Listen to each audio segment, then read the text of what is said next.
নমস্কার, কেমন আছেন সবাই?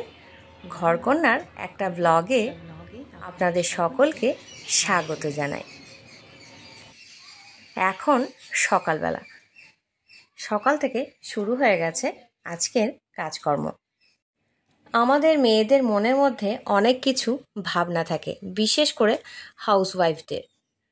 আমাদের শুধু কাজ আর কাজ। এই সকাল থেকে কাজ শুরু হলো, সেই রাত্রে শুতে যাওয়ার আগে পর্যন্ত কাজ থাকে। আর আমাদের মনে হয় এরকম সব সময় অন্যের কথা শোনা, অন্যের দেখাশোনা করা, বাড়ির সকলের দেখাশোনা করা, কাজকর্ম করা, এই বুঝি আমাদের কাজ। আমাদের কথা কেউ কি কখনো শুনবে? এইসব নিয়ে আমাদের মনের মধ্যে মাঝে মাঝে অনেক অভিযোগ থাকে। কিন্তু এইসব অভিযোগ করে কোনো কিছু লাভ আছে কি? আমাদের যদি সুখে থাকতে হয় তাহলে নিজেদের কাজ নিজেদেরকেই করতে হবে। আর আমরা দিয়ে যাব, কাজ করে যাব, তার বিনিময়ে কোনো আশা রাখা যাবে না। মাঝে মাঝে আমাদের হয়তো মনে হতেই পারে কখনো সখনো যে আমাদের স্বামী আমাদের কথা মতো চলবে, আমাদের কথায় ওরা নিজেদেরকে পাল্টাবে। সেই কথা চলবে না। আমাদের কথায় ওরা চলবে, পাল্টাবে, সেটা ভুল। অভিযোগ যদি থাকে না, সেটাও ভুল। কেননা আমাদের কথায় ওরা চলবে বা নিজেদেরকে পাল্টাবে, সেইটা হবে না। অভিযোগ করে কোনো লাভ নেই। যদি আমরা নিজেরা ভালো থাকতে চাই বা সংসারে শান্তি বজায় রাখতে চাই, তাহলে আমার মনে হয় একে অপরের পাশে থাকলেই যথেষ্ট। সুখ দুঃখ তো সংসারে লেগেই থাকে, একে অপরের পাশে থাকবে তাহলেই হবে। আর এখন তো বর্ষার ওয়েদার, একটু মাঝে সাঝে বৃষ্টি পড়ছে, মেঘলা ওয়েদার হয়ে আছে। আর সবাই এই যে মুছেছি, এই পায়ে কুটিয়ে দেবে পায়ে করে, সেই কারণে আমি এখন এই টেবিল ফ্যানটা চালিয়ে দিচ্ছি যাতে তাড়াতাড়ি শুকিয়ে যায়, সেজন্য। শুধু শুধু মনের মধ্যে ক্ষোভ বা রাগ বা অভিযোগ এনে লাভ কিছু হবে না আমাদের। তার কারণ আমাদের এই জীবনে একটু যদি বেচাল হয়েছে এদিক থেকে ওদিক, তাহলেই কিন্তু সংসারে সমস্যার সৃষ্টি হয়ে যাবে। অতএব আমাদেরকে নিজেদেরকেই সংসারে শান্তি বজায় রাখার জন্য নিজেদের কাজ নিজেদেরকেই করে নিতে হবে। আর যতটা পারা যায় নিজেদেরকে কর্মব্যস্ত করে রাখতে হবে। সকালের কিছু জামা কাপড় ছিল, জামা কাপড়গুলো ধুয়ে ছাদে মেলে দিয়েছি। আর এই যে এখন দোকান থেকে কিনে নিয়ে এসেছে এই যে টিফিন, এখানে রয়েছে এই যে ছেঁড়া পরোটা আর হচ্ছে ঘুগনি। এই দিয়েই আজকের সকালে জলখাবারটা খাওয়া হবে। আজকে আর বাড়িতে জলখাবার বানানো হয়নি। এই দিয়েই আজকে সকালে জলখাবারটা সেরে নেওয়া হবে।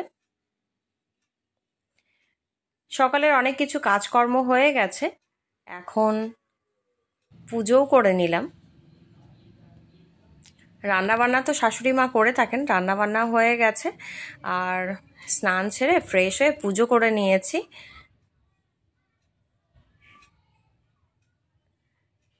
এরই মধ্যে মেঘ করে বৃষ্টি চলে এলো।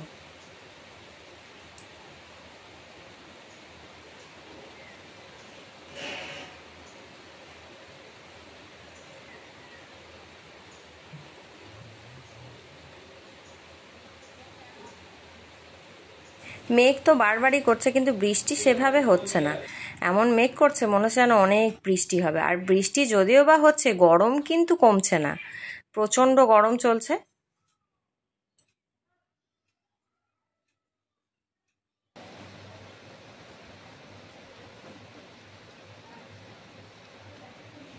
আর ছাতে রোদ্দুরের মধ্যে যে জামা কাপড়গুলো দেওয়া ছিল, সেই জামা কাপড়গুলো তুলে নিয়ে এসে এই বারান্দায় এখানে মেলে দিয়েছি।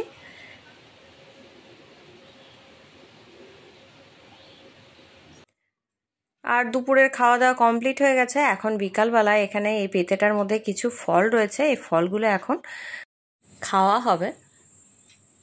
আম রয়েছে, আপেল রয়েছে, আর রয়েছে বেদানা। আর এখন এগুলো একটু গুছিয়ে রেখে দিচ্ছি, তার কারণ নিজেকে কর্মব্যস্ত যতটা করে রাখা যাবে ততটাই কিন্তু ভালো।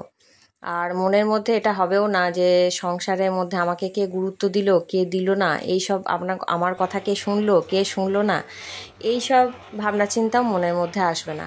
আর যারা গান শুনতে ভালোবাসেন তারা যদি গান শোনেন সেটাও ভালো হয়, নিজেকে ব্যস্ত রাখা যায়। সন্ধ্যের সময় বা দুপুরবেলা যদি কখনো ফাঁকা সময় পাই আমি কিন্তু একটু গান শুনি, কেননা গান শুনলে মনটা দেখি আমার খুব ভালো হয়ে যায়। তো আপনারা গান শুনতে পারেন, এতে কিন্তু মনটা সত্যিই খুব ভালো হয়। আর সন্ধ্যের সময় এখন চলে এলাম রান্নাঘরে। কিছু বাদাম ছিল, এই বাদামগুলো এইভাবেই কিনে নিয়ে এসেছিল। তো এইগুলো ভাজা বাদাম ছিল, মানে ভাজাই এই রকমই কিনতে পাওয়া যায় দোকানে। তো এইভাবেই কিনে নিয়ে এসেছিলো। আমি এখন অনেক দিন রাখা ছিল তো খাওয়া হয়নি, কৌটোর মধ্যে রাখা ছিল। তো আমি ভাবলাম যে এগুলো তো এখন বর্ষা পড়েছে, নষ্ট হয়ে যাবে, সেই জন্য রান্নাঘরে নিয়ে এসে একটা কড়ার মধ্যে দিয়ে শুকনো খোলায় এইভাবে একটু হালকা করে নেড়ে নিচ্ছি। আমি একদম আঁচ কমিয়ে এটাকে ভাজছি, যেহেতু আগে এটা ভাজাই ছিল।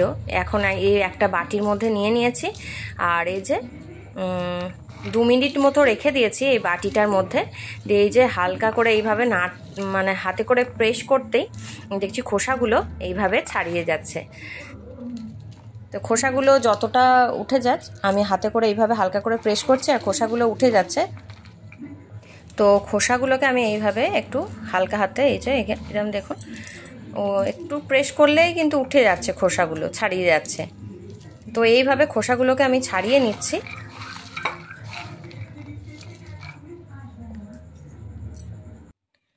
একটু ফু দিলাম আর খোসাগুলো যেগুলো উঠে গেছিলো সেগুলো বেরিয়ে চলে গেল। তো এই যে এরকম রয়ে গেছে, কিছু খোসা রয়েও গেছে।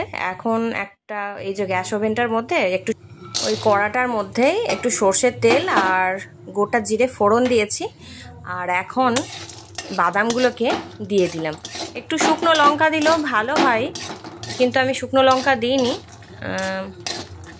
ছোট বাচ্চাদের ঝাল লাগতে পারে সেই কারণে। আবার অনেকে আমার পরিবারের অনেক বড় মানুষও আছে, তারা ঝাল খান না, তো দিইনি সেই কারণে। কিন্তু শুকনো লঙ্কা দিলে বেশ ভালো হয়। আমি প্রতিবারই কিন্তু শুকনো লঙ্কা দিয়েই করি, তো আজকে ভাবলাম ওনাদেরও মন রাখাটা আমার কর্তব্য, তো সেই কারণে আমি শুকনো লঙ্কা দিইনি, এইভাবে ভেজে নিলাম সন্ধ্যের সময় মুড়ি খাবার জন্য। এখন এই যে মুড়ি নিয়ে নিয়েছি আর এই বাদামগুলো এখানে দিয়ে দিলাম। আর বেশ কিছু বাদাম আমি পরিবারের সকলে যে যা খেতে চাইবেন, সবাই তো বাদাম আবার খেতে পছন্দও করেন না, তো সেই কারণে যারা খাবেন তাদেরকে দিয়েছি। আর এই বাদাম কটা রয়েছে, এগুলো এখন মুড়ির মধ্যে মাখিয়ে নিচ্ছি, তারপরে চা করে নেব। তো আজকের ভিডিওটা আপনাদের কেমন লাগলো কমেন্ট করে কিন্তু জানাবেন। আজ এই পর্যন্তই, দেখা হবে পরবর্তী ভিডিওয়ে। নমস্কার।